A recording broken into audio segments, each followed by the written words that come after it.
G'day guys, episode 2, Resolute TV. Welcome once again. This week we've got our great usual lineup. So we've got former federal senator David Leyonhjelm of the Liberal Democrats. We've got Dan Taxation and Steph Behrman, 2020 US presidential candidate. We've got Stephan Livera, Bitcoin expert and guru. We've got Stephen Wells, author and thinker of wrongthink. We've got Arlene Blencowe, who is a former two-time world boxing women's champion and a current Bellator MMA superstar. We have Father Chris Yates tackling the George Pell situation. We also have, as a special guest this week, we have Logan, who is the owner of Fahrenheit Cafe in East Gosford. He's been having a right old time with his local council during this coronavirus stuff. So tune in and see what Logan had to say. Yeah, absolutely, Dean. Nice. Thanks heaps for bringing us on. Obviously, us young fellas wouldn't have met if it wasn't for some of this drama. So, yeah, I've got two venues. I've got a small cafe I've had for about 5 years, which is the one we're speaking of in question, Fahrenheit Cafe, East Gosford, for those that know the area. Otherwise, about an hour north of Sydney. And my other restaurant, the one that I'm sitting at now, is a smokehouse, again with the American feel. We're a smokehouse with an American whiskey bar. And we smoke meats out here about 5 minutes apart from each other. Yeah, lovely. Sounds really good. Yeah. And how's business been up until all this other stuff started? How have you been going with it? It's fairly new, fairly exciting.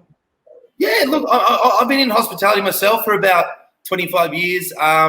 Worked for the Denver Broncos for about 11 years in the States. Opened up a couple of restaurants with them over in Denver. Came back here where I started, managed some restaurants in Sydney. Moved up to the coast to slow things down a little bit, and did the cafe about 5 years ago. Which, as you understand, being in hospitality, it's a difficult thing to keep anything afloat, especially on a side street back in the day in East Gosford, which is what it was and what it is still to this day. It's a very difficult thing to be able to keep flowing and keep fighting for. But as I went through the years and started to realise that this one's picking up, I was dumb enough to do a second one. I'm just kidding. When it comes down to it, I had the passion, still do, to be able to continue on doing something else. And I just thought, look, I've got the breakfast and the brunch trade down at the cafe. Why not do something with a lunch and a dinner restaurant with alcohol service over here, 5 minutes apart, so I can skedaddle between both, as can the staff. And yeah, both have been going fairly well until things started to happen. And I think that's where the biggest kicker is for me, is that look, it's happening to everyone. And I last thing I want to do is be the pompous guy that is popping onto a show like yours or chatting to newspapers and saying, ooh, woe is me, you know, my life sucks right now because of COVID-19. Mate, it's happened to everyone and all my friends in the United States. So don't get me wrong. When I made this video because all of our worlds changed 2.5 months ago. In China, obviously, a little bit before that. But for the rest of us on the Western side, I think everything changed, and that's where this video came from, and that's where my absolute disbelief with government was. And when I say government, I'll keep it down to my small local council, but that's where it came from. It just came from what I thought would be a time that kind of brings people together, even though we're socially distancing. It should still bring us together as a core group of people, and I've seen that in the trade of drive-through and takeaway and delivery for this restaurant as well too. It blows my mind how much people have supported us. However, when it comes down to what happened on that actual day, which was a week ago yesterday, just blew my mind. Absolutely blown. So the general gist I got of the scenario is you obviously with the new rules, there's a lot of you're sort of working with handcuffs, as everybody, particularly in hospitality, is at the moment. They're really working with handcuffs on. So you got a bit entrepreneurial. You've set yourself up a bit of a drive-through type set up at the front of your cafe using witches' hats and local knowledge and local interaction.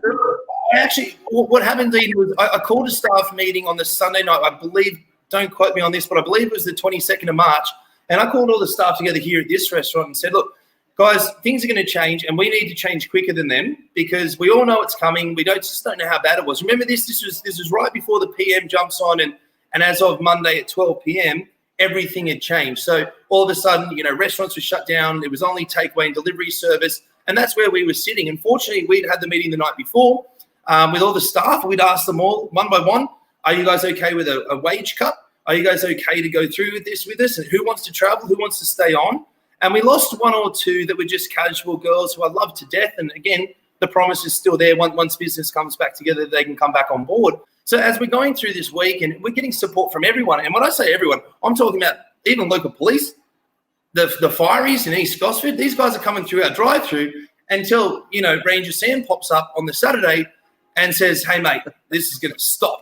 And the funniest bit, what a lot of people didn't realise, if you look at the video that I made at that time on the spot, look at the beginning of it. There's a police car parked and was stationary on that street in the corner for 3 hours. And you know how much drama he caused me?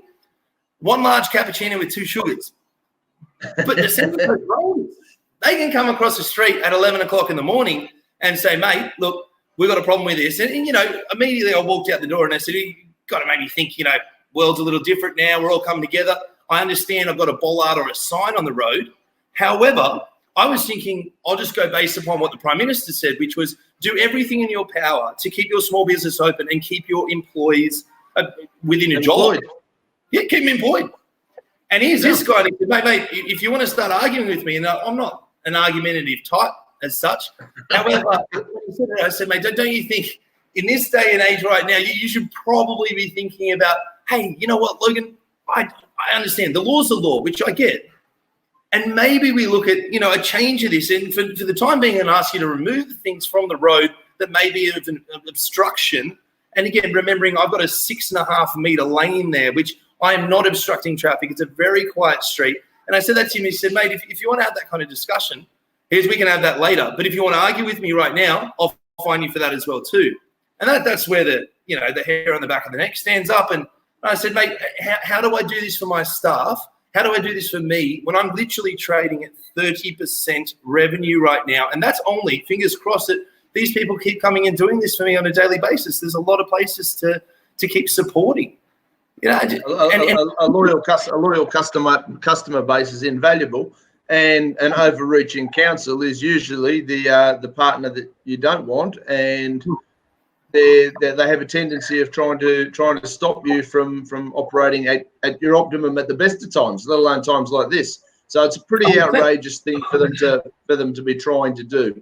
100%. Yeah, but at the same time, if I play devil's advocate and give this guy a shot, what I understood he was trying to do, which is I've been given rules and I've been given laws that I have to make sure other people are adhering to, which I get. And again, now that things have changed a lot and the world that we're living in right now is very different to what it was a few months back, my biggest mind blower was, like, you got this, my restaurant here, full liquor license. I'm the licensee here. As soon as this epidemic started, liquor licensing and gaming said, don't worry about it.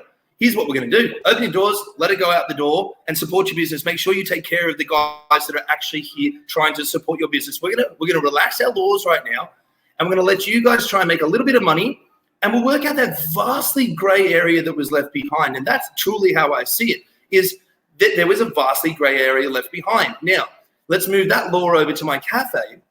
And I do have a sign on the street, and I do understand that. And I said it to him. I said, look, maybe my little bollard here isn't appropriate. However, if liquor and gaming can relax the laws where some guy can go out the door drinking a cocktail and possibly get hit by a car, there's nothing that I've signed off on yet as a licensee that would protect me or the government from that. What the government did was say, hey, let's keep the businesses, keeping them going, and we'll worry about that chunk later. Now, with me, the only people that have come against this have said, oh, well, you know what, who's the idiot that puts things on the road? Look, if it was a highway, and I will explain this again, I'm not a retard. I'm not going to put things on the actual highway, start building a new structure and creating a brand new restaurant. Within reason, my little side street, you can't turn right to go out on the highway. You can't turn right to get back onto the main road. It literally is a tiny destination location in East Gosford. And again, I'm going to make it really, really clear. All I ever wanted was for him to possibly come up to me and say, look, things have changed. It's a little bit different. Let me go back to my bosses and I'll get back to you possibly Monday or Tuesday or Wednesday, which we'll get into later and see how that happened. And I'll come back to you possibly with a new plan, or until I've spoken to my superiors, I'm not going to make a huge judgment call apart from the fact that I need you to take that down right now. No dramas. Instead of pointing at a little witch's hat that I just bought from Bunnings for $5.95, 6 of them, and warn me that those 6 cones that I bought for $6 are now possibly going to cost me $540. And now all of a sudden the process starts to change again for me too, because then now I'm being threatened with something when I'm trying to do the right thing. And that's where things started to fall apart. That's why I made the video. And again, at the end of the day, so many people have supported, and I realize as well too, so many people have an opinion on this, but isn't this the time? I know so many restaurateurs in Sydney, so many in the United States, so many people are going through the same thing, which is very, very weird in my 40 years of life to see the United States and Australia going through the exact same conflict, and it's not war. It is strange and mind-boggling, but I've watched people think outside the box and change their different programs. I mean, I'll plug this guy for a second. I didn't even think about this, and it's literally not there apart from the fact that I sent it out. But see this guy, here's this is a florist over across the street from us, and to say thank you to us, she said, look, I can't get flowers anymore. I can't keep them in my house. I don't have a cool room. So I've gone into balloons, and this is my thank you to you guys for delivering us food. That's what I mean. And that truly between Dean, you and I, that was just sitting there. I love watching entrepreneurs do. Okay, I can't do this, but my family needs this, so I'm going to do this. And like I said, that I didn't like how the news first came down and promised me a bunch of time, and all they did was put on the little bit of me that said, yeah, I don't have a permit, which I don't. Try and get a permit right now. Try and get through to council on Monday morning. You can't. So, no, I didn't have a permit. But again, thinking outside the box, maybe we talk about putting some cones out on the road instead of maybe a bollard. Maybe we talk about the distancing we could make. I've never even heard of social distancing in my 40 years until this year. But we've worked that out. Yeah. I mean, I'm wearing gloves just that's right. Yeah. A little bit creepy, 100%. but I've got them on. So, look, mate, very fashionable, mate. Very fashionable. I implore you guys and any of your listeners to maybe look at the surrounding businesses they have. I have appreciated the amount of time that we've got down to this, but at the end of the day, I'm still one of those that are kicking. I've got a lot of friends in Sydney that are gone. They don't have a business anymore. I just walked across the street before I was talking to you. And just looked at a little jeweler who's been across the street from us here for 17 years and now has a closed sign on his door and looking for a new premise. I mean, the stuff has upset and uprooted so many businesses. And again, this isn't so much me having a go about, it is a little bit. I am having a go because I think that at this time, when we pay something for a governing body to take care of us, there is a time where that governing body needs to act and say, it's about time we come through for you. I think that's right. 100%, mate. And look, I've always looked at it, and there's plenty of philosophers that, I've come to a lot of these conclusions from, and that is that, if the population's afraid of its leaders, its politicians, then we have a version of tyranny. And if the politicians and the leaders are scared of its population, then what we have is a great deal of liberty. And I'm certainly an advocate for a lot more liberty than what we currently have. So, look, mate, I appreciate your time. I know you've got to get back to work. I've got to go and do a few other jobs as well.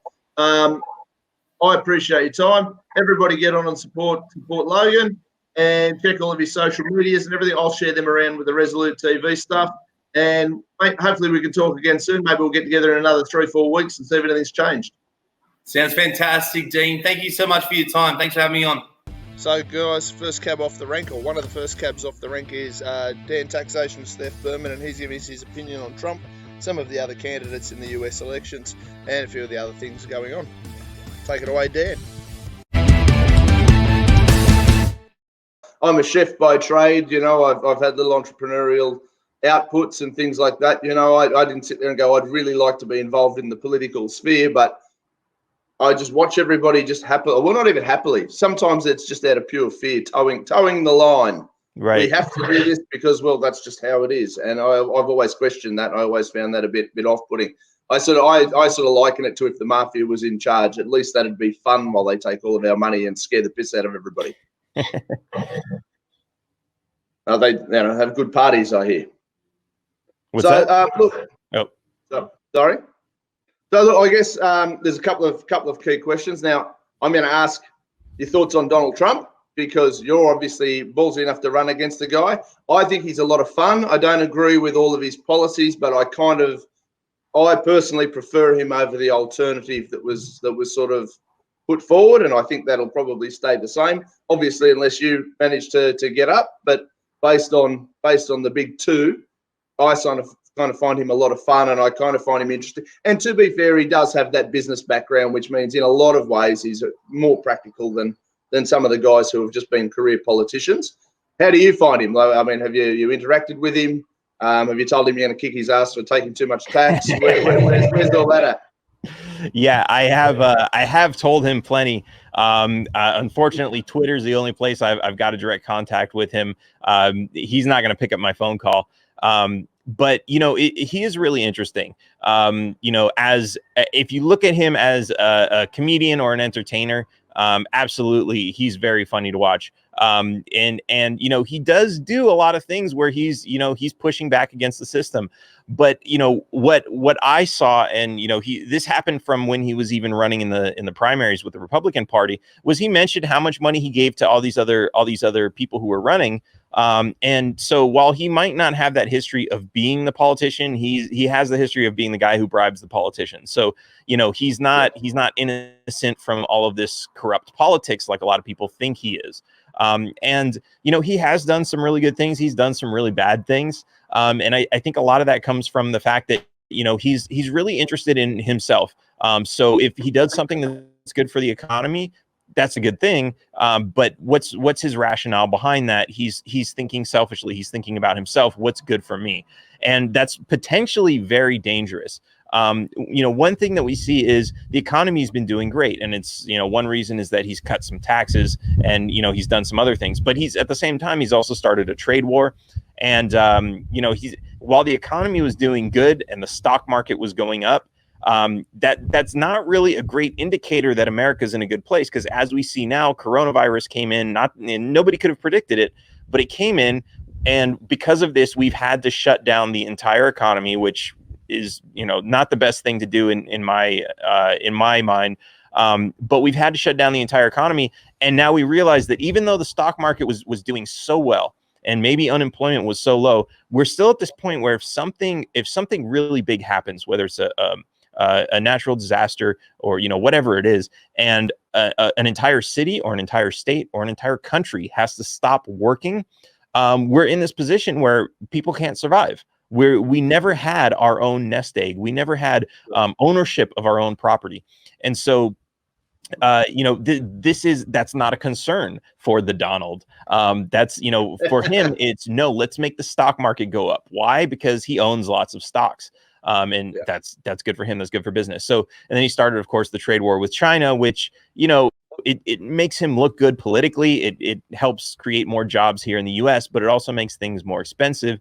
And it's you know, simply put, it's not ethical. You're ultimately threatening force against one person from doing business with another person because you want to give one other person an unfair advantage, which, you know, a lot of people will cheer on through patriotism.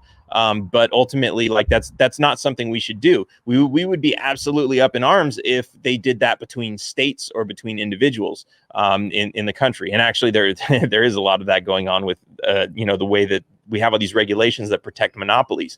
If you want to talk about that, well, why hasn't he broken up all the big monopolies? Which, you know, it doesn't take the government to come in and say, we're going to separate you into two separate businesses. All it takes is the government to say, we're going to get out of the way for anybody who wants to compete with you. We're not going to be so hard on them as far as regulations and requirements to get started up, which is why those things are there in the first place, to protect those monopolies.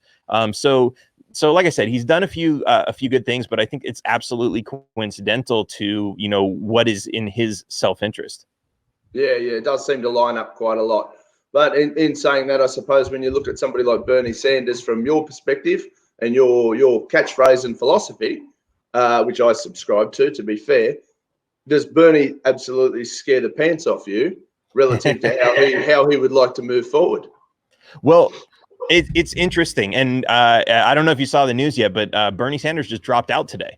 I saw it this morning. I was watching it when I first was sort of setting this all up. I was watching the news and I sort of thought, it's as much as it's, from my perspective, obviously we're in a different country, and I kind of go, yeah, Bernie's terrifying, obviously you live there, or you're in that system. I've always seen Australia as like a little brother sort of to America in a lot of ways, where we're usually a few years behind. We have a lot of similarities, but we have some dissimilarities as well. And I everything I've seen about Bernie and AOC and all those guys just terrifies me. Just terrifies me. It is terrifying to one degree. To another degree, I think there's I see some really great opportunity, especially now that Bernie's dropped out. It's a great opportunity to come in and get a lot of his supporters to support our mission. And one of the things that Bernie's really great at identifying a problem. He's just not that great at coming up with a solution. So, for example, our healthcare system is absolutely ridiculous. It makes healthcare so expensive that nobody can afford it. And what Bernie is trying to do is say, okay, this isn't fair. This is a system that was created by billionaires and corporations and corrupt politicians, which is all true. But his solution is, of course, socialism. My solution is, no, let's get rid of the corruption and everything else that created this system. And in order to really do that, you just have to have a better understanding of what was actually put in place to bring us to where we are. And in doing so, and in talking to the people who support Bernie's campaign, because they're recognize that you've got two classes of people. You've got the politicians and the people who are supporting them, right? The people who support Bernie, they're not necessarily pro-socialism. They're pro-fixing the healthcare system. And he's the only one who's out there saying we have a solution. And then, of course, I'm out there saying, well, I have a solution too. It's just that I don't have a huge party to back me up with that. And, of course, the reason for that is my plan, my solution is not going to make people rich. And so those rich people who own that party are not going to back me or support me in any way. And so, but there is really a great opportunity here, because I can take this solution. And in fact, we have taken this solution and we've given it to Bernie Sanders supporters. And they've even while Bernie was running, they said, yeah, you know what, that sounds like a better plan. Because we can always point out how the socialist system has failed throughout history, which, that doesn't really fly well, because you're just telling people, no, you can't have that. But when you offer a better solution in response to that, then people actually really get interested in that. And especially to show that my solution actually fixes two problems. Bernie's solution fixes one problem. It says, okay, we're going to make a bunch more people pay into this system, so anyone who can't afford healthcare can now get it. That fixes one problem. It doesn't fix the problem of the billionaires, because, of course, when you have more people paying into a system, if you don't fix the system itself, you just have the system that's going to say, well, we're going to raise our prices because we know the government's going to have to pay no matter what. And then they're going to be taking on more money, and the rich are going to get richer. Under my system, you get rid of monopolies, you get rid of all this extra bureaucracy. So you lower the prices naturally through a fair market. And the billionaires are no longer making their massive profits. They're going to make a little bit of profit. They're going to make enough to incentivize their businesses to grow. But there's also going to be more businesses. There's going to be more hospitals. There's going to be more doctors. There's going to be more medicines available, and the cost of everything is going to be so low that anybody, even earning minimum wage, is going to be able to afford all the healthcare that they could possibly need. Back to Arlene and Dee.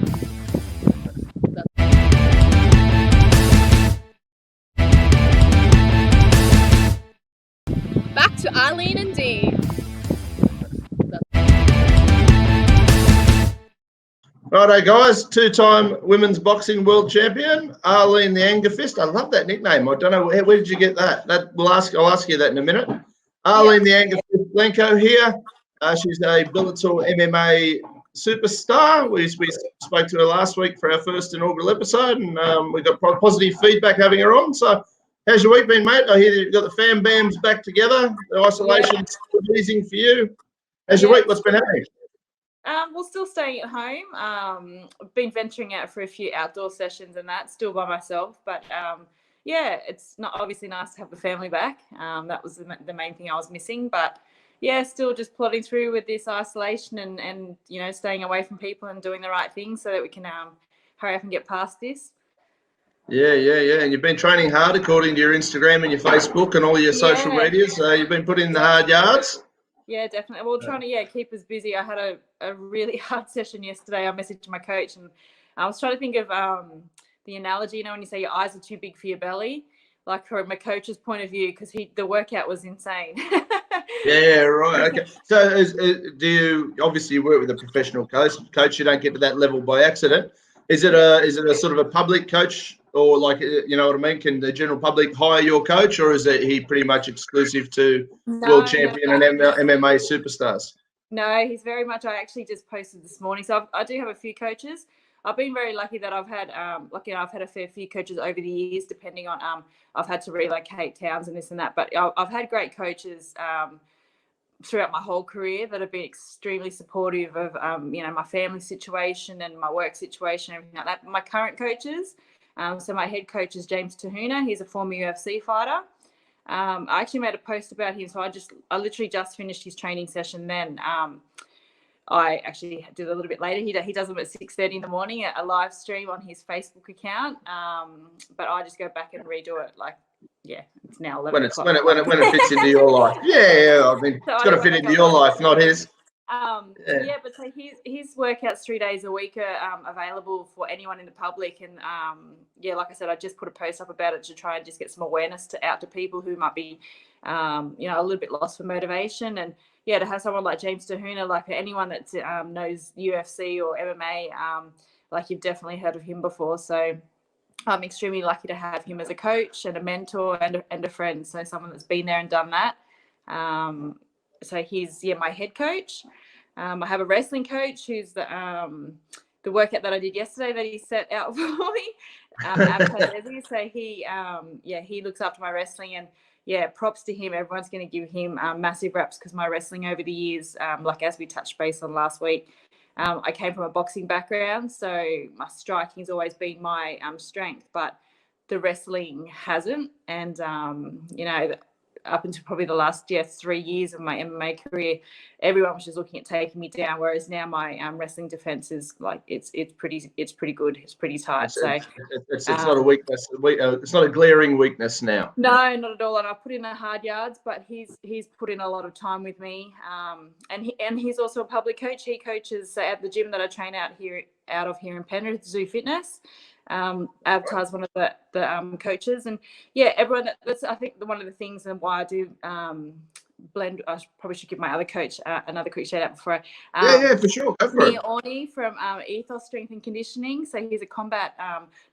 He's not solely limited to combat training for strength and conditioning. There are other people who do other sports that will go to him, but he does specialize in combat strength and conditioning. But I think one of the reasons why I'm like in a really good place with all my coaches at the moment is that it's not about training just high athlete, high level athletes like myself. It's not, in any given session, I can be sharing the mats with someone that's walked in and having their very first training session. So, and that's what I like about it, because, once upon a time I was that person who, had never done a boxing session or never done a wrestling session, and it's all about making people feel welcome, and that's how these sports sort of grow, is so that people can try new things and not feel like they won't be welcomed. And so I'll be one to welcome, and I know my coaches are all like that too, and I like that. I like the idea of it. Nobody's better than anybody. There's no egos. So, and that suits me well, to have coaches and training partners and everyone like that. That's like that. Yeah, no doubt. So, if you're preparing for a fight, we might as well talk fight training and stuff, since that's where we're heading. How many hours a day do you train, and how do you break it up? Well, because I am still juggling work and obviously family and everything like that, I do two to 3 sessions a day, depending on what sessions they are.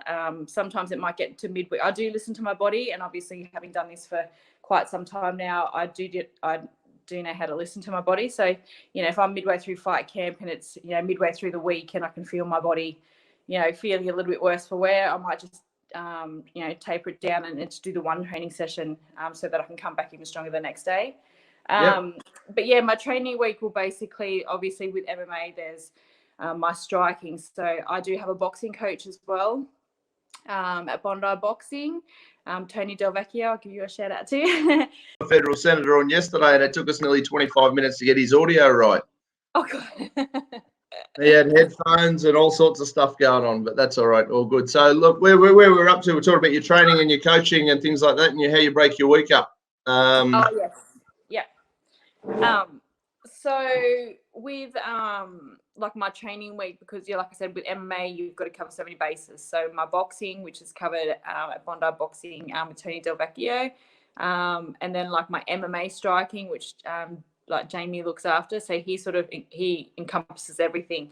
My wrestling with Avatar, I've got my strength and conditioning training with Mia Orney at Ethos. So yeah, like and then I do my own sort of drilling at home as well. Like I always like to go back to the fundamentals, like the basics that I learned back in boxing. So it's like all the simple footwork drills and all of those sorts of things. So I find it really important that you have to sort of always stay like sharp with all of those.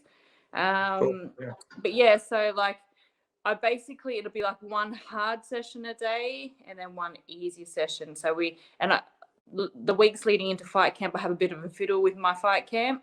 And also too, because I'm coaching, like my Tuesdays and Thursdays are super busy. I coach early in the morning. I run a boxing class at Zoo. Oh, nice. And then in the afternoon, once I've finished work and training, everything like that, I actually run a kids Muay Thai class there as well that I do before my training. So, and then in between that, I've got to get my son to his soccer training. And yeah, so Tuesdays and Thursdays are a really busy day. So sometimes I find that Wednesday I'm feeling a little bit flat.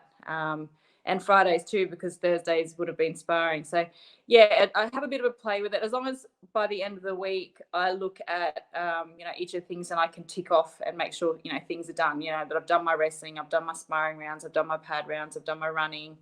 But yeah, I'm a hard worker. If anything, most of the time I coach. So is it 7 days training, 6 days training? Do you give yourself? So I used to do a lot of competitive cycling when I was a kid, and we sort of always try and have 2 days off a week, depending on some weeks and going into competition. Do you flatten it out before a competition, or do you sort of go hard and taper off, or how does it work for the fight game? I train 6 days a week. One of those will only be one session for the day. So like I said, with the Wednesday, it might be that I was feeling a bit flat, so I'll only have one session on Wednesday, or the one session of a Saturday, depending on the week. And then Sunday's my rest day. Last fight camp, I flipped it though, on Saturday was my rest day, and I trained of a Sunday. But yeah, leading up to the fight, because my fights are in America, and I usually fly over like a week before my fight, we'll go hard right up until like the day before I leave. And then the week of the fight is when I'll taper and just do really light sessions. And then by the time I come into the fight, then the hard work's done by then, and you're not going to improve a week out. No. Yeah, you've either done the work or you haven't. No. All the hard work's definitely done. Hey guys, here at Resolute TV, we're big advocates for small business, independent businesses and free thinkers. So we've got a bit of a segment here with myself and Logan from Fahrenheit Cafe up on the Central Coast. We're going to talk about the councils, the challenges he's facing with the current crisis, and welcome aboard, Logan. Thanks, guys.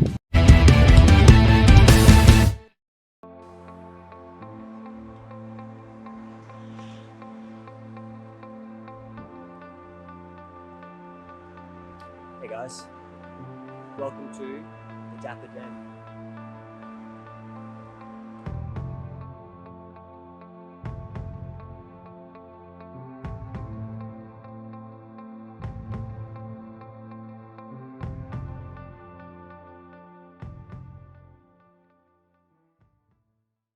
So gang, hot button issue this week has been the Cardinal George Pell trial, retrial, alleged crimes and all the bits in between. I spoke to our former police officer and current Apostolic Catholic priest, Father Chris Yates, on the topic. So pretty full on topic.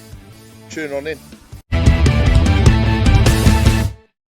One, I don't know enough about the details. I'm not passionate enough about that faith or that individual to look too hard into it. Where I see concern is, if he is innocent, he should be treated innocent until proven guilty. If he is guilty, he should be dealt the full force of the law. And whatever happens to you in prison, that happens to you if you have done these things. I believe that's karma. But I've stayed away from it. I don't believe in karma, but I do believe in consequences. Well, karma, consequence. I think there are similar ways of looking at things. I suppose there's a line, but I mean, I've stayed away from it. It's not an area that I'm strong in. But as a father, as yourself, and you're a very learned, very intelligent man, what's your initial take of the whole thing? And Sure. what we can do is after we sort of discuss that initial bit, we can go into more detail later, which we might add on to the uncut episodes later on or something. So Yeah. if you're happy to do that, Father. Yeah, So, I mean, I'll begin by saying that I have the skin in the game I've described. I mean, I'm a conservative Catholic Christian, but I don't have the skin in the game in as much as I've never met Cardinal Pell. I've never been, he's never had authority over me. I've never been, I've never reported to him, never met him. So there's, even though I can feel terribly for, and I'll go on to describe why, for what he's endured, that's not because I have any personal relationship or compromise in any way. I've looked at this from the get-go. Those who watched last week will know I was a policeman for 10 years. And so from the get-go, I and still, my philosophy in these matters is, what's the evidence? So people say all sorts of things. People remember things wrongly, differently. There's all sorts of studies on false memory, these sorts of things. So I don't want to question. And I don't want to question the motives of anybody involved in this, But I do think there are some fundamental legal errors, because I'm talking from a legal standpoint now. That there are moral arguments and there are legal arguments, and they intersect, and this is why it's so messy, because they are almost impossible to separate.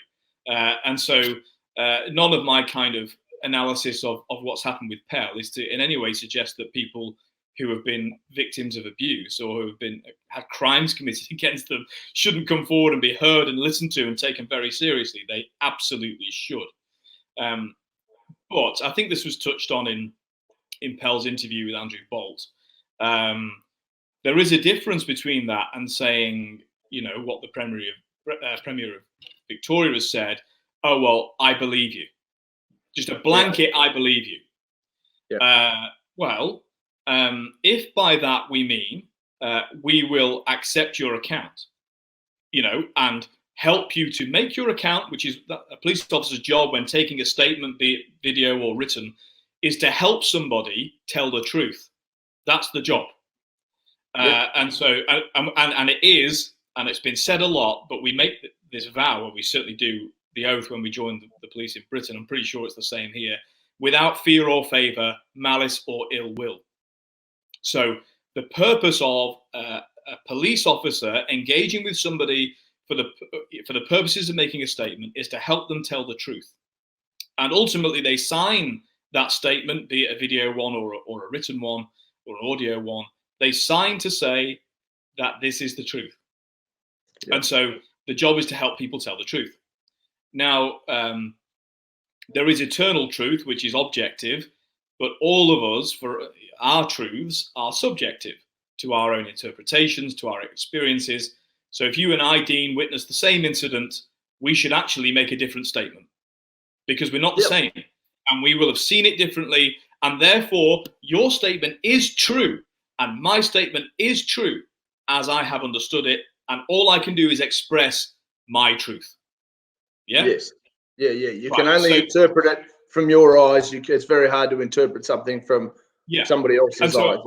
And so when somebody in making such a statement to the police discloses that something that breaches the criminal code has occurred, a police officer's job is to gather all available evidence. A police officer should never have an opinion on guilt or innocence. That's not a police officer's duty, role, or to be honest, even judges very rarely are called to make that decision. In the criminal standard, it goes to juries. And so it's certainly not a police officer's job, nor a prosecutor's job. Police officers are duty bound, legally bound, to gather all available evidence, both for and against the prosecution. So the police should never be on anybody's side. Yep, 100%. Well, of the community, not the. Because the law is not on anybody's side other than dispassionate legal justice. Okay? Yep. What's happened in the Pell case is we've had this merger of national mourning and grieving over actually horrific things that have been done by people, not just the church, lots of institutions that have damaged the most vulnerable amongst us. And there's which we do have to acknowledge the church has had a history absolutely. of poor performance in this area.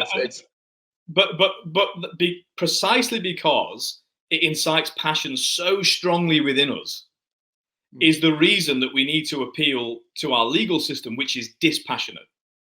You know, yes. It's easy to get emotional about this stuff. Yeah. So, I mean, in my police experience, I had to arrest paedophiles. I searched their houses, had to, secure the evidence that would convict them. That is not a pleasant job.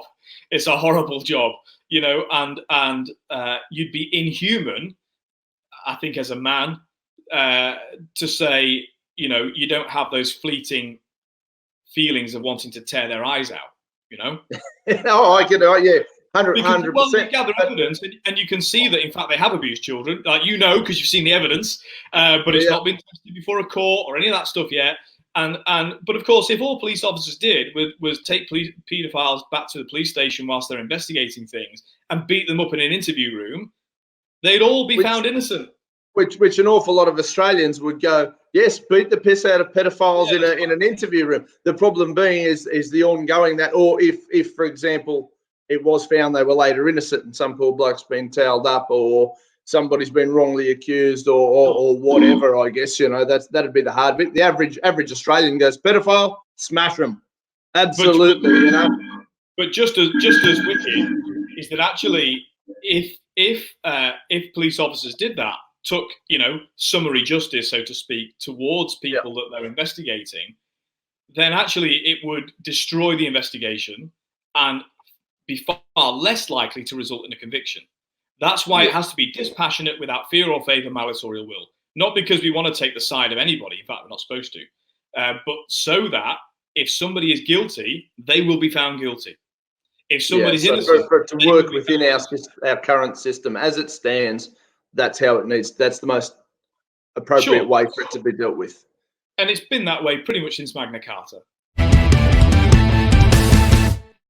Hey guys, welcome back to episode 2, and today we have Bitcoin expert Stephan Livera, the Idiot's Guide to Bitcoin, up next.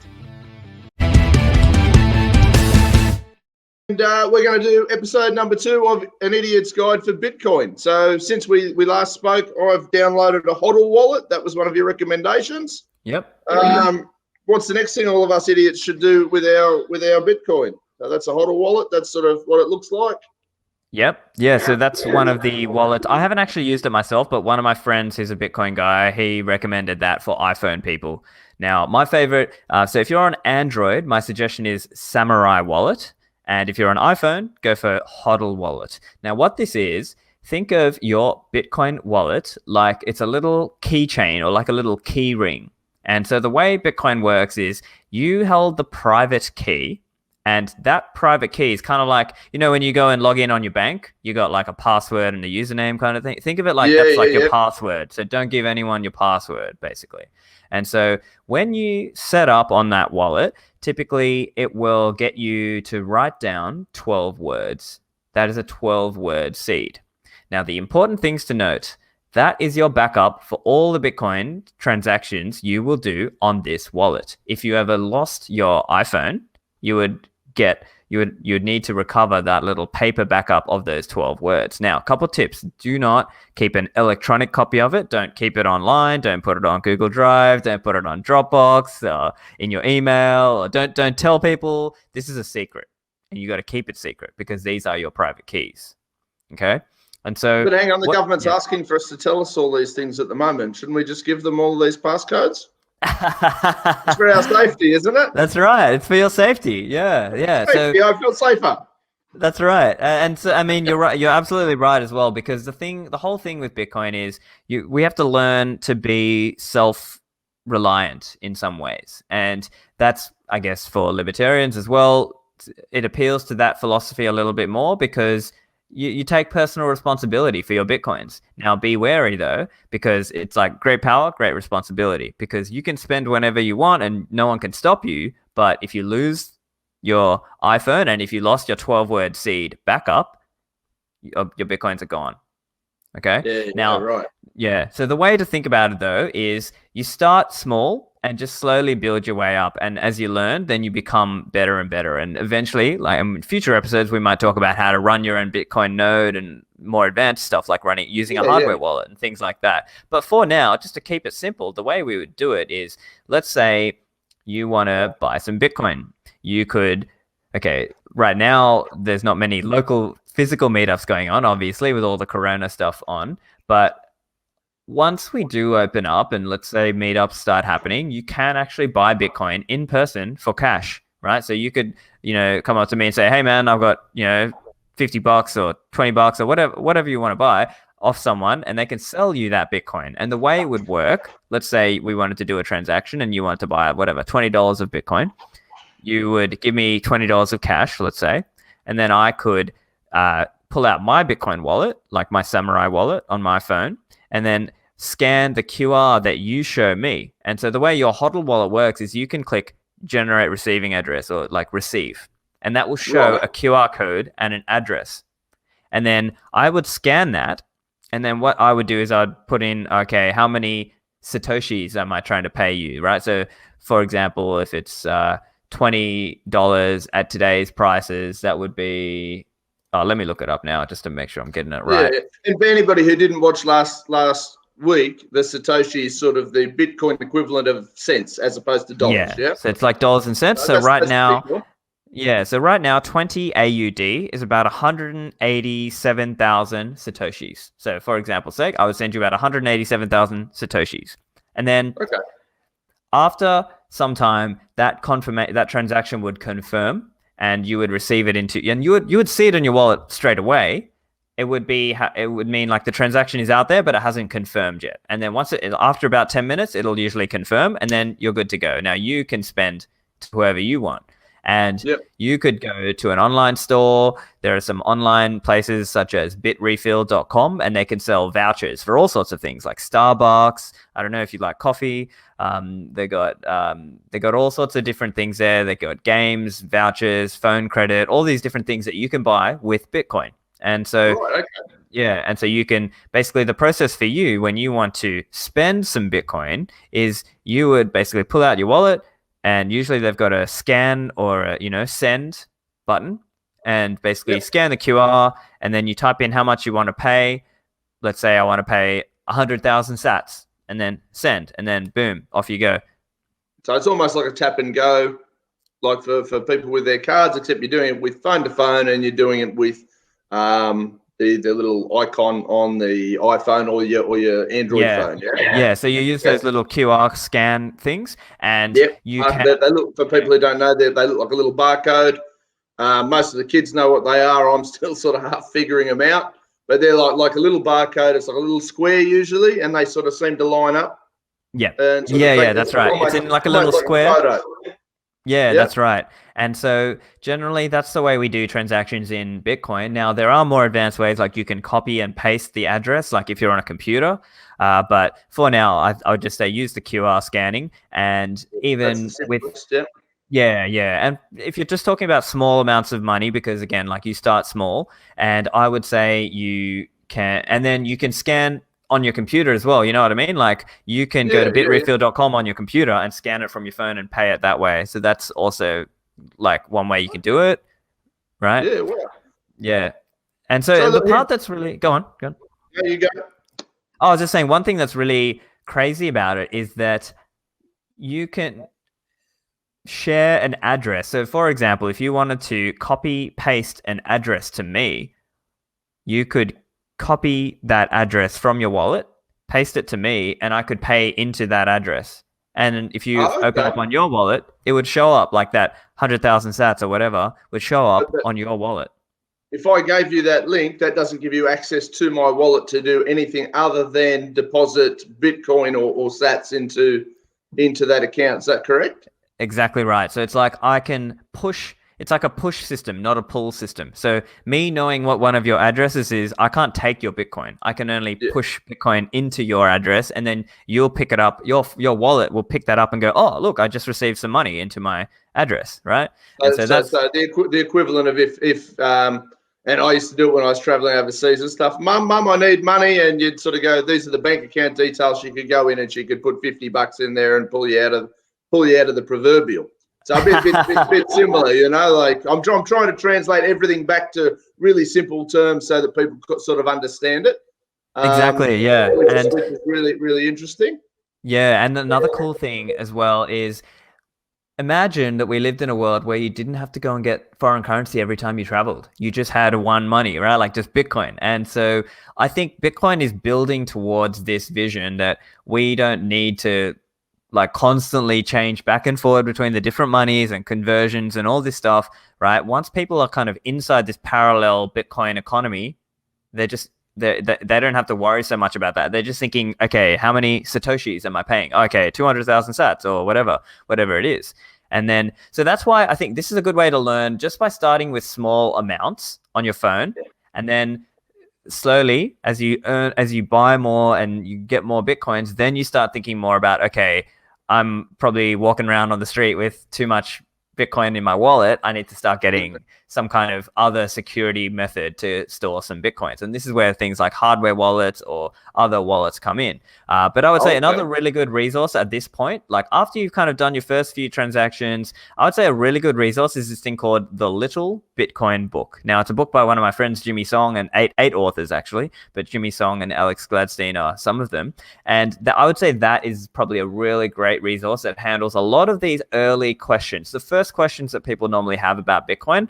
That's why normally when I'm working with a new coiner, as I say, a new person getting into Bitcoin, I will typically try to get them to have a small amount of Bitcoin just on their phone, and I'll give them a copy of The Little Bitcoin Book. You can get it on Amazon, and if you just type The Little Bitcoin Book, that's a great one. If when we finish, Stephan, you can send me a link to his book and the details. We'll put it in the description of Resolute TV's, the description box and all that sort of stuff. Yeah. So anybody who's looking can sort of know where to look, and that'll be fantastic.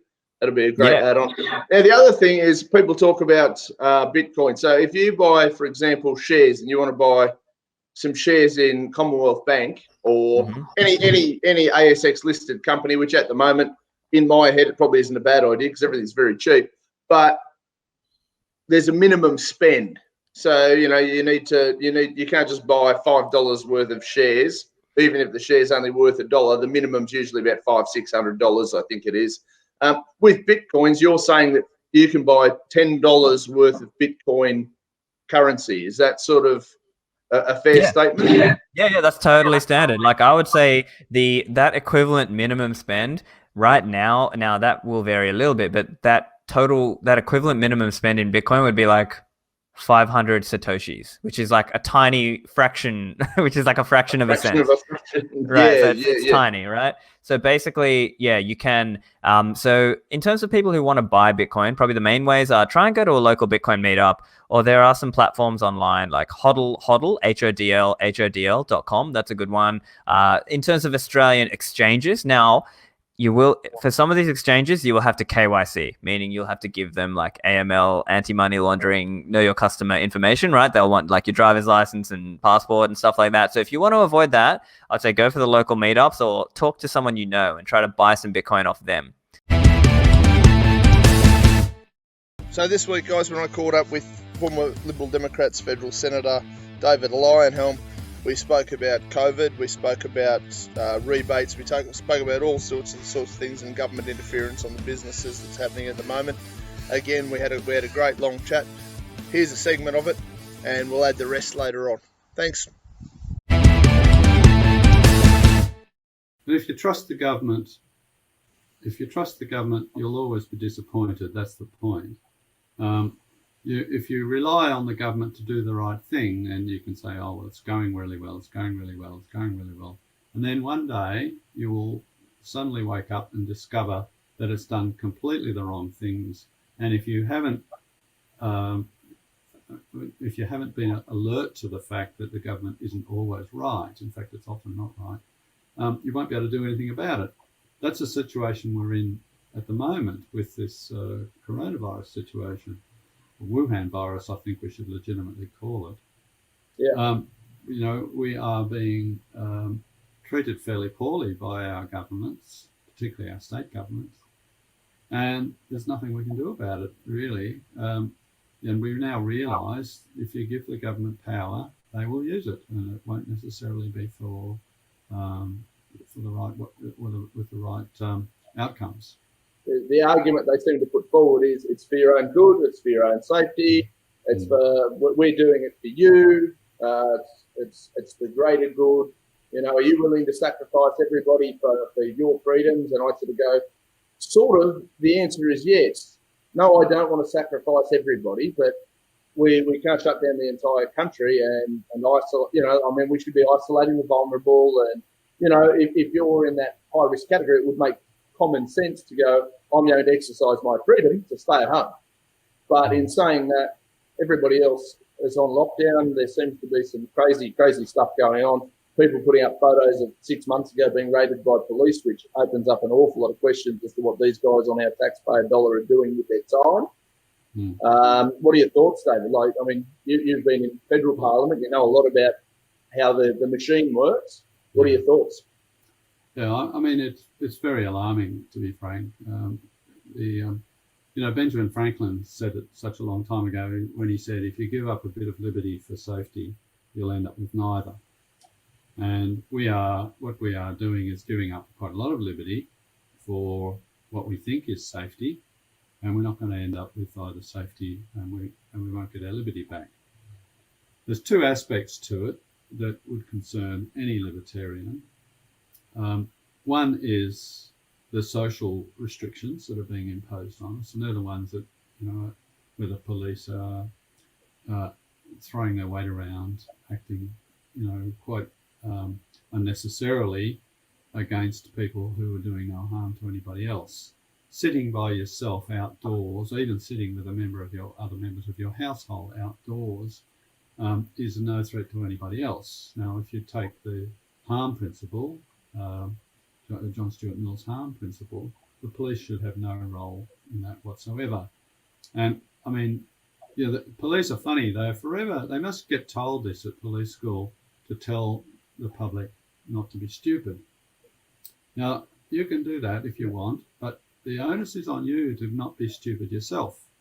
And the police seem to be particularly stupid when it comes to infection control. Viruses don't like sunlight. They don't like ultraviolet light. They don't live outdoors. Professor Peter Collignon, one of the world's experts on infectious diseases, has written articles, even in The Guardian of all places, saying there's very little risk of infecting somebody else outdoors. So this idea that a person sitting by themselves or sitting with other members of their household, having a picnic on a rug in a park with mum, dad and the kids or whatever, totally harmless. It's totally harmless. And the thickhead police can't get it through their heads that they are there with responsibility for infection control, not people control. They are achieving nothing whatsoever. They're not doing any good for the people affected. They're not doing any good for anybody else. They're just making a pest of themselves. So those sort of civil rights along those lines are a major concern to me and anybody else with a bias towards liberty. That concerns me a great deal. And then we have stories of them disrupting funerals and various other things. They seem to think that anything they can do to disrupt a group, an assembly of any description, is somehow doing somebody some good somewhere, and it's not true. There are particular situations where infection is more likely, and if you look at what they're doing in India, well, they're trying to tell everybody to go home, and of course they're jam-packed, shoulder to shoulder in trains, trying to find room to get out of the big cities and go to their villages. That's where infection outdoor infection and indoor infection. That's where that occurs. I should add that I'm a veterinarian, and we know a lot about infection, although nobody seems to ever give us any credit for it in the current debate. We also know quite a lot about epidemics. We don't call them epidemics when they're amongst animals. They're called epizootics, but it's the same thing. And, foot and mouth disease, blue tongue, rinderpest. African swine fever is an epizootic that is sweeping right through China and Asia and so on. And there's no vaccine for it. It makes the pigs sick and kills them. And it's out of control except by slaughtering. So, we know about epidemics in the veterinary world. So I'm not speaking from an amateur epidemiologist point of view, the one who can spell epidemiologist and stuff now is one. So, but now, you did make a good point there. It's about the vaccine. Do you actually think there's one on the horizon, or do you think they might have had one and just decided to see what would happen? I mean, conspiracy theorists would say that there's that, that Bill Gates is sitting in a corner with the vaccine ready to sell it as soon as he's happy that everybody's compliant enough. Is that a conspiracy? Is that happening? Is it possible? I think it's not. The Bill Gates conspiracy theory, frankly, it's nonsense. And I think it's actually a bit insulting. You don't have to agree with the guy's politics to criticize everything. You don't have to criticize him what he does on the basis of his politics. He's a little bit lefty in his politics, but he is the world's most generous philanthropist. He's extremely rich, but he is giving. You can't die. You can't take that money with you when you die. And somebody's explained that to him. He's got it, and now he's using it for what he thinks is a good thing. He's not in the vaccine business to make money. He doesn't need money. He's got billions and billions and billions of dollars. Even if the vaccine sold shitloads and he made billions of dollars, what's he going to do with it? He doesn't need it.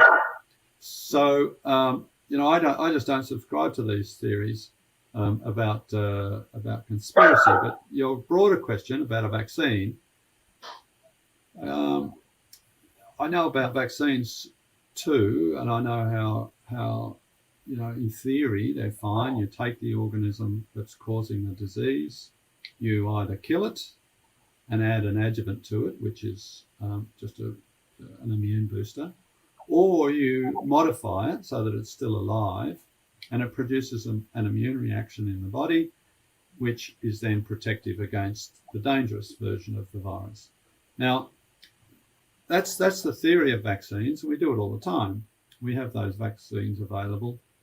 There's two things that are of major concern. One is that if the coronavirus is anything like the influenza virus, a vaccine will be of limited value, if any value, because the virus will keep mutating. It will change. And so by the time you have a vaccine against one variety of the coronavirus, there'll be another variety out there infecting people. So that's one risk. The other thing is that coronaviruses, the common cold is caused by a number of different organisms, amongst them a variety of the coronavirus. There has been work aimed at a vaccine against the common cold now for decades, and they haven't come up with one, and that includes work on coronaviruses. So this idea that there will be, without doubt, a vaccine against this particular virus, an effective vaccine, within 6 months, 12 months, 18 months, I think, is wishful thinking. It may be true. They're doing some wonderful stuff these days with the genes of viruses, and you never know. Some of this modern technology may come through, but history would suggest it's wise to be cautious. So that poses then two questions from my perspective, and probably a lot of other people's, David, is one, if you see it as being highly unlikely that they will be able to create an actual viable vaccine, does that not scare the pants off you that our current Prime Minister and many of our premiers are coming up with the statement that all this will continue in some guise or fashion until a vaccine has been found? Because that could be a never-ending story of, guess what, you're all in lockdown forever. Yeah. Which that certainly makes me nervous. Yeah. Does the two elements of that statement, what's your perspective on it? And how would, if David Leyonhjelm was Prime Minister, if you were in ScoMo's boots, I imagine I'd probably be a bit happier, and I imagine most people would be a little bit happier, probably a bit nervous, but they'd be a bit happier of whether they'd like it or not, just based on they'd be allowed to do what they like, or more of what they like and less of what they're told. How would you tackle it? What would be your view on, okay, this is how we tackle the coronavirus and this situation as it is? Well, again, reverting to my veterinary background, the answer is herd immunity, what's called herd immunity. And the reason it's called herd immunity is because we know it well in the veterinary world. That's how we have dealt with epidemics, epizootics in the past. What that means is somewhere between 60 and 90% of the population is immune. So the virus can't just go around replicating and transferring from person to person, because it if you've got it, but you come in contact with 10 people and 9 of those 10 people are immune because they've been because they're immune, because they've had the infection, they've recovered and they've developed antibodies, and so they can't catch it again. Then that means just that one other person out of the 10 that you've been in contact with can then catch it. That's what herd immunity is about. So it'll still trickle around the community, but it won't sort of spiral out of control. So a bit like all the kids with measles or the chicken pox or something along those lines. Mumps, that's right. All of those ones, before we had vaccinations for them, that's exactly what used to be the case. And when we were kids, and certainly I went through them all myself. I got chicken pox, I got the mumps, I got the measles.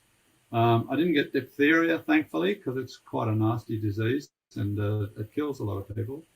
But the other ones, relatively mild when you're a child, and you recover from it, and then you either have lifelong immunity or at least sufficient immunity to last several years.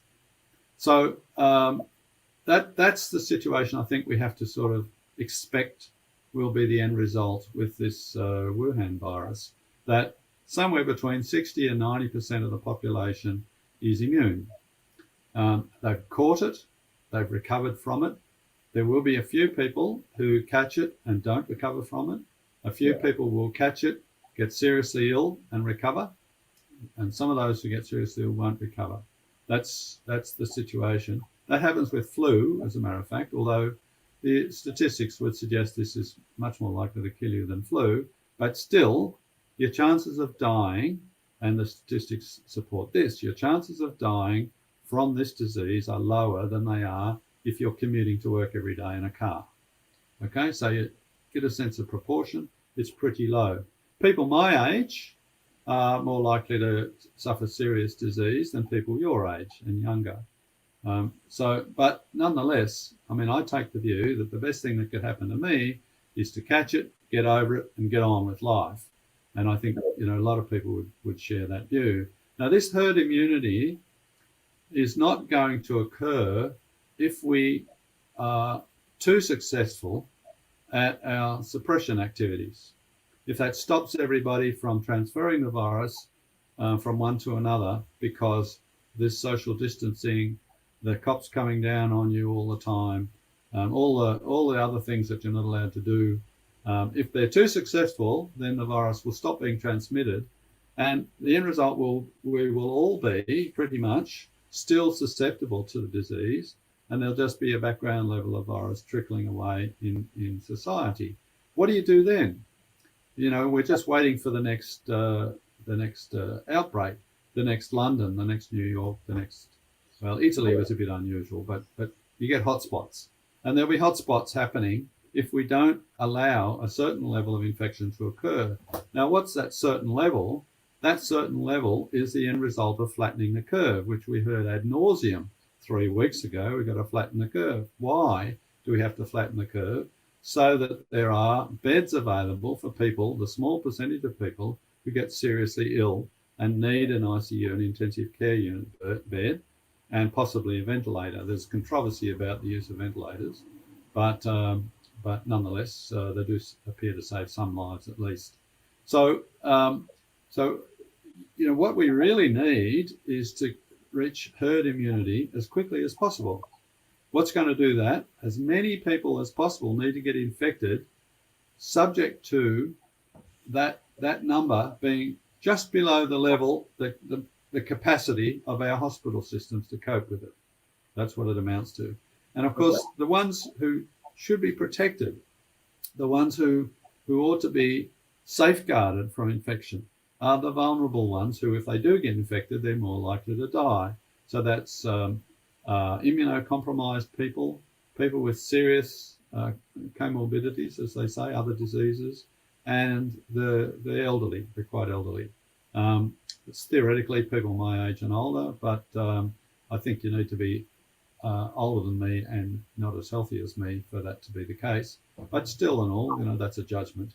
And in my case, if they did that, if they had that attitude, I would probably be more careful than I would be if I was 20 or 30 years younger, just because I don't particularly want to be sick. And I would like to catch it later in the phase rather than earlier in the phase, because I figure by the time they've treated a few thousand people, they will have learnt what works and what doesn't work. They'll be good at it, far more efficient. Up next, guys, we have Stephen Climate Change Denier Wells, author and doctor of Wrong Think, discussing COVID-19 and more. Up next.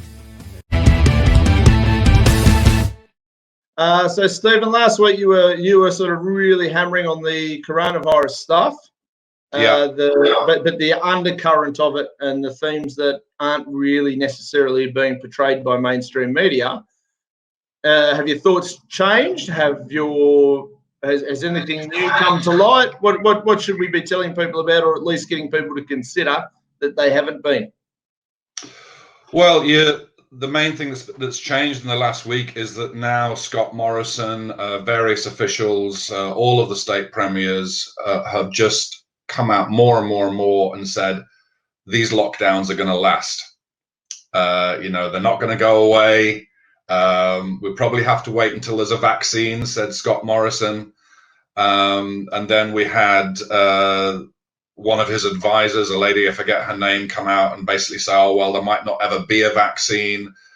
We need to think of alternative strategies. And so all of the things that I was sort of telling everybody last week, and I've been telling people ever since this thing started, that this is an agenda, that this is pre-planned, that what is going to happen is set out in documentation that has been given to governments, and the governments are basically following the line. That's being shown now, because the premiers themselves are now basically saying the same things that I was saying, a week ago, a month ago.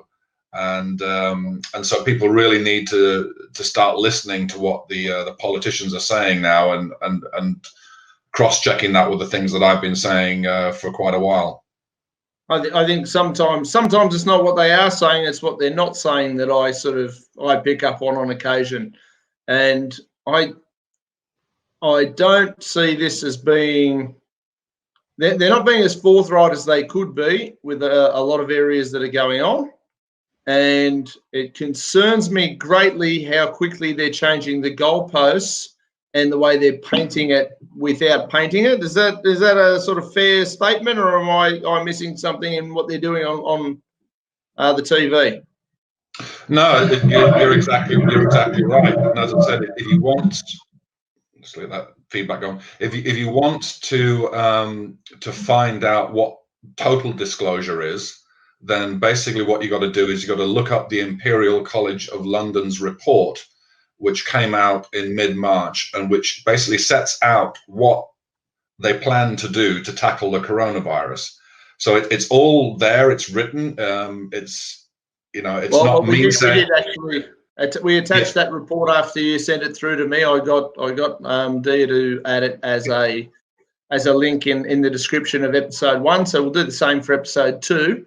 People really need to go through. People really need to go through it, and they really need to understand that this is the advice that governments are working off. So you'll see two narratives coming out at the moment. One is we may have come out of lockdown May, June, and the other is this may go on until for another couple of years.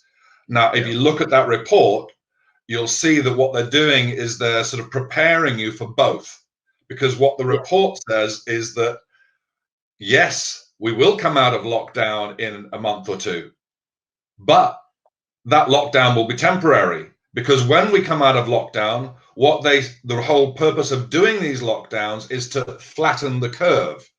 So if you flatten the curve, what you do is you don't get rid of the virus, you don't stop any more people dying, you just spread it out over a longer period of time, because they can't, according to their theories, they can't stop the virus. So what they're going to do is they're going to basically try and manage the healthcare system, is what the whole purpose of it is. So you basically, the case numbers go up, totalitarianism comes in, everyone's shut down and miserable and loses their jobs for a couple of months.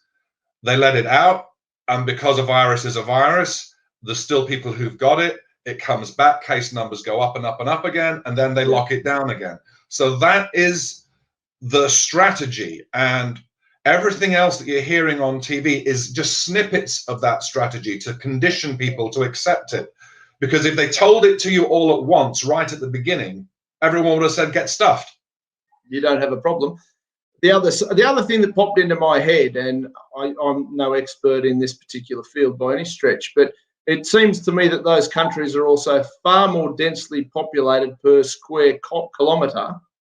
Therefore, it would make perfect logical sense that nothing to do with the lockdowns, but there's just far more people crammed into smaller areas. So the virus will transmit, whether it's man-made or not, and that seems to be debatable as well, depending on who you talk to. But it seems to me like a fairly logic thought process. Australia's got the population of London, give or take, across a massive, massive continent. And London, you've got the population of Australia in something the size of a football field.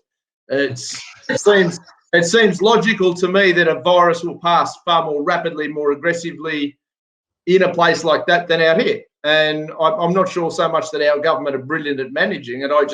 I suspect that they're in a better position to deal with it, possibly. And I don't know. I'm not sure that really is a significant factor, because even though we're, our population over the entire country isn't very dense, every single city in the world is densely populated. Like Sydney is a densely populated city. Melbourne is a densely populated city. It's no different from London or, Wuhan or anywhere else. So there's no reason why that should play a part. And the same goes for Sweden, for example. You can look at Sweden, who didn't lock down.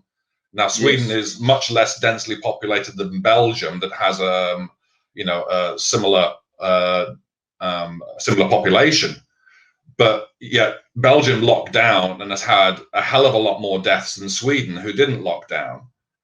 So at the moment, anybody who's trying to draw sort of conclusions out of the statistics really can't, because you just can't trust the statistics in the first place. The main problem that we're having with all of these statistics is they're all being fudged, and they're being fudged differently in different countries.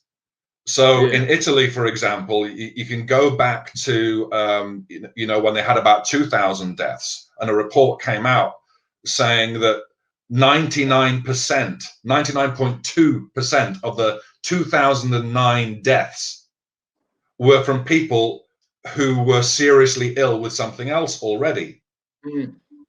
And so the question is then, well, how many people died of the virus compared to how many people died with the virus?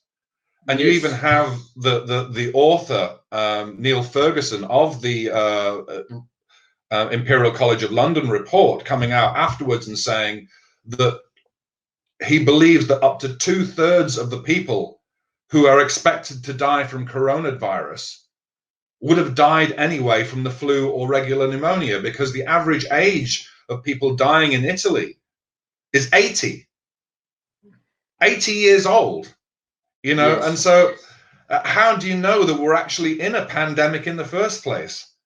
I mean, how do we know that this coronavirus is the thing we're screaming about? We had a death last week of a 92-year-old lady died of coronavirus, and I thought, at 92, are you sure she didn't just die of old age and happen to have this genome or bacteria or virus or whatever combinations of DNA and things that they're looking at? That's 92 years old. That's a cracking innings. Is that really a statistic, or have you just died of old age? And you're seeing other things which sorry, let's try that. We're seeing other things as well, which like for example in New York, where they've got nearly half of all deaths in America somehow have happened in New York. Now that's got to make you suspicious. New York isn't half of the American population, and it's not like the rest of the population in America has been acting any differently to New Yorkers. Yeah. So what's going on? And then you find out that anybody who's got Medicare who comes into a hospital, well, the hospital gets paid 3 times as much from the federal government if they diagnose somebody they're treating with coronavirus as if they diagnose them with pneumonia. Yeah, and they get 3 times as much putting them on a ventilator for coronavirus as they do putting them on a ventilator for any other disease. And so you then start wondering, well, hospital administrators are not doctors, and hospital administrators are businesses. Hospital administrators are there to make profits in America for the American hospital system. And so there are all these kind of things that people have just got to start looking at and realizing is going on. And then further in New York, the mainstream media comes on and shows these lines queuing for people, queuing for being tested for coronavirus in New York hospitals. And then people who live in the area, the next day they go, well, I live in this area, hang on, I haven't seen this. And they take a video camera around, and there's all these hospitals where the mainstream media just a few hours before is showing lines of people and on all of these tents that are supposedly filling up. And then regular people are going around saying, hang on a minute, I live here. Here is what's going on. I'm walking around here now. There's nobody here. Yeah, right. So, there is so much lies going on right now, and so much disinformation that people really have just got to start, not trusting anything that they're being told. And we're still, even with all of these official numbers, we're still talking 120,000 deaths worldwide. And, as I said previously, pneumonia, respiratory illnesses, they kill close to 5-10 million people a year. So we're not even close, and we've already been going for since November when this supposedly broke out. So this is not the Spanish flu of 1918. This isn't even the flu of 1968. This is nothing where close with it. No matter how you spin it, this just isn't as dangerous as we're being told. And we have never before ever locked down healthy people to try and prevent a virus. I mean, if 99% of people who are dying are already sick with something and who are already retired, then surely even if you accept everything else, then the strategy should be to protect old people's homes, protect hospitals, give reasons and abilities for pensioners to isolate themselves and let everybody else go to work, so we can all get natural immunity and pay for the services that we need to give to them during this time. Hey guys, if you have enjoyed today's episode, please be sure to subscribe to Resolute TV and click the bell, and be sure to subscribe and to click on all of our guests today. They have lots to offer, and we will see you next time on Resolute TV. Thanks for watching, guys.